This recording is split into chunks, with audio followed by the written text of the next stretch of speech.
এই জিজি প্ল্যান্টটা আমি জলে বসিয়েছিলাম, দেখেছিলাম ইউটিউব ভিডিওতে যে জলেও হয়, বাট আমি রিস্ক না নিয়ে একটু এটাকে হচ্ছে কি যে পটে ট্রান্সফার করলাম। আর একটাও জিজি প্ল্যান্টের বাচ্চা বেরিয়েছে। যদি আমার বন্ধুরা যারা এই ভিডিওটা দেখবে, যদি কেউ জিজি প্ল্যান্ট নিতে চাস অবশ্যই আমাকে বলতে পারিস, আমি দিয়ে দেবো।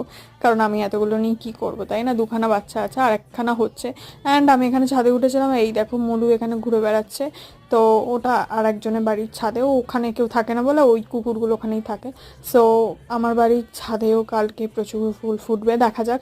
সব তুলে নেয় আমার বাপ মাগুলো পুজো দেওয়ার জন্য, ভালো লাগে না আমার। তো এখন আমি বসেছি চা খেতে। চাটাও না আমার কাজের জন্য শান্তিতে আমি খেতে পারি না, মানে জীবনটা তেজপাতা থেকে অখাদ্য হয়ে গেছে টেস্ট।